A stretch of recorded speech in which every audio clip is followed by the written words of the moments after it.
ఆలు గుంత పొంగనాలు తయారు చేసుకోవడానికి కావాల్సిన పదార్థాలు: ఉడికించిన బంగాళదుంప, ఉల్లిపాయ ముక్కలు, ఉప్పు, దోసపిండి, నూనె, కొత్తిమీర, కారం, పచ్చిమిర్చి ముక్కలు. సో ఆల్ ఇంగ్రీడియంట్స్ రెడీగా ఉన్నాయి. ఇంకా మీరు ప్రాసెస్ చెప్తే చేసేస్తూ. ఓకే, కొంచెం ఆయిల్ వేద్దాం. ఆలు కర్రీ చేయాలి కాబట్టి పొంగనాలు చేయాలి అంటే కొంచెం తగ్గట్టుగా కొద్దిగా ఉల్లిపాయ నూనె వేసాం. ఆలుని ఉడికించిన ఆలుని మెత్తగా నలిపేసుకుంటున్నాం అనమాట. కొంచెం వేడెక్కాక ఉల్లిపాయలు వేస్తుంది.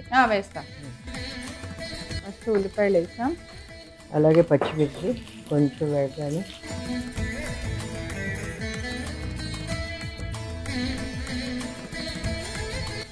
పచ్చిమిరపకాయలు,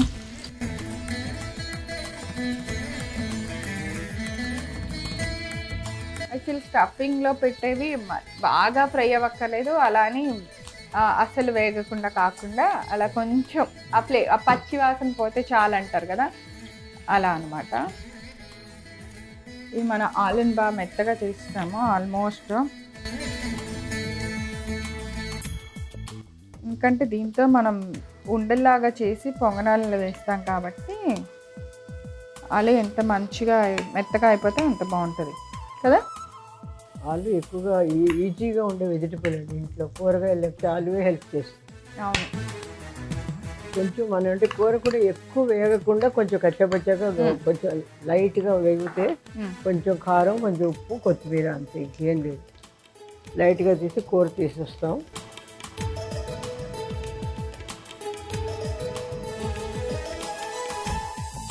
కొంచెం కారం వేస్తున్నాను.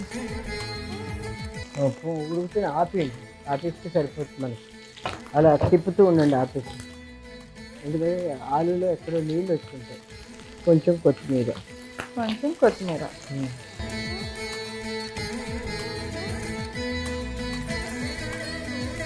ఇంకా తీసివచ్చండి.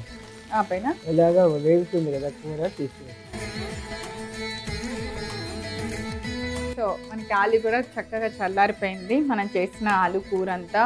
ఇప్పుడు నెక్స్ట్ గుంత పొంగనాలు పెట్టైనా మనం గుంత పొంగనాలు వేయటానికి ప్లేట్ పెట్టేసాము. అన్నిట్లో కొంచెం కొంచెం ఆయిల్ వేయాలి.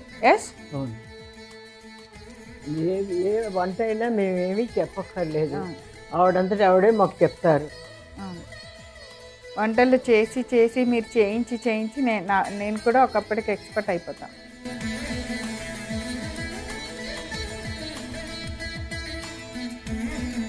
నేను ఏకలవ్య శిష్యురాలు అనమాట మీ అందరికి.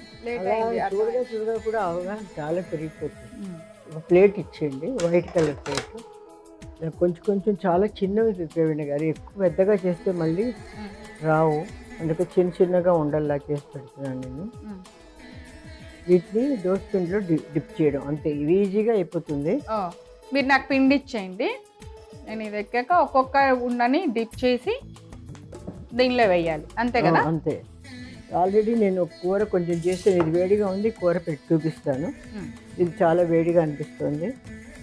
ఈ దోశ పిండిలో ఉప్పు కానీ అలా ఏమైనా వేసేసాం.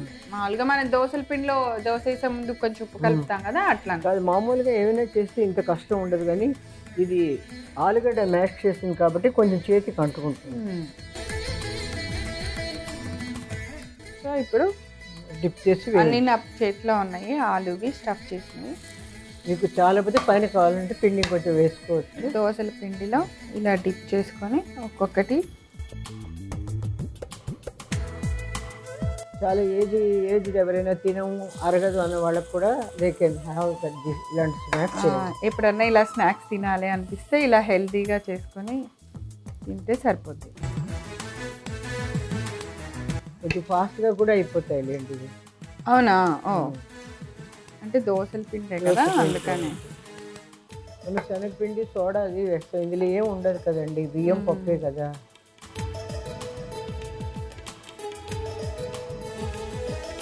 రకరకాల పొంగనాలు చేస్తున్నారని చెప్పారు కదండి. ప్రతి వాళ్ళకి రకరకాలు అంటే ఇన్వెన్షన్స్ చాలా ఎక్కువ హెల్త్ కాన్షియస్గా ఉండి ప్రతి రకరకాలు వెతుక్కుంటారు వంటలు చేయాలి.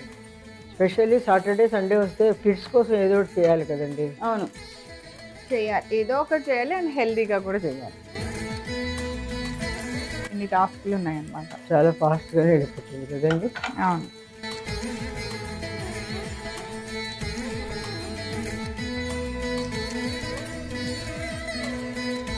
ఒక విధంగా చెప్పాలి, ఇంట్లో దోసపిండి ఉంటుంది, ఆలుగడ్డలు ఉంటాయండి.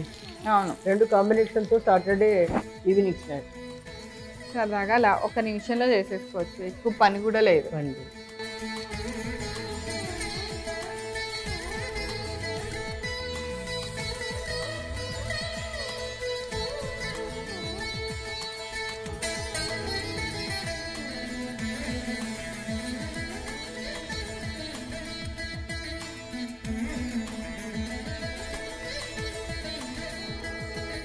అన్నీ ఫ్రై అయిపోయినాయి, బాగా మంచి కలర్ వచ్చేలా ఫ్రై చేసాము. బ్రౌన్ కలర్లో కరకరలాడుతూ ఉన్నాయి, ఒక్కొక్కటి సౌండ్ అయితే భలే వస్తుంది.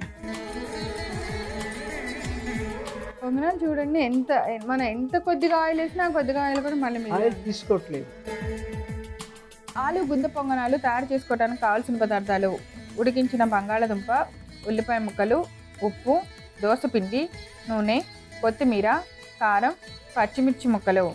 ఆలు గుంత పొంగనాలు తయారు చేసుకునే విధానం: ముందుగా స్టవ్ వెలిగించి పాన్ పెట్టి నూనె వేసి వేడి చేసుకోవాలి. తర్వాత ఉల్లిపాయ ముక్కలు వేసుకోవాలి. తర్వాత పచ్చిమిర్చి ముక్కలు వేసి కొద్దిసేపు ఫ్రై అయిన తర్వాత బంగాళదుంపను మెత్తగా చేసి దానిలో వేసుకొని కొద్దిసేపు ఫ్రై అవనివ్వాలి. తర్వాత కారం, కొత్తిమీర, కొద్దిగా ఉప్పు వేసి బాగా కలిపి ఒక ప్లేట్లోకి తీసి పక్కన పెట్టుకోవాలి. ఇప్పుడు మళ్ళీ స్టవ్ వెలిగించి పొంగనాల పాన్ పెట్టుకొని దానిలో అన్నిట్లో కొద్దిగా నూనె వేసుకోవాలి. ఇప్పుడు మనం ముందుగా తయారు చేసిన బంగాళదుంప కూరని చిన్న చిన్న ఉండలాగా తయారు చేసి పెట్టుకొని దోస పిండిలో డిప్ చేసి పొంగనాల బౌల్లో వేసుకోవాలి. ఇప్పుడు 2 వైపులా కాల్చుకొని అన్నిటిని టర్న్ చేసుకొని పొంగనాలన్నింటినీ ఒక ప్లేట్లోకి తీసి వేడివేడిగా సర్వ్ చేయండి. అంతే, ఎంతో రుచికరమైన ఆలు గుంత పొంగనాలు రెడీ.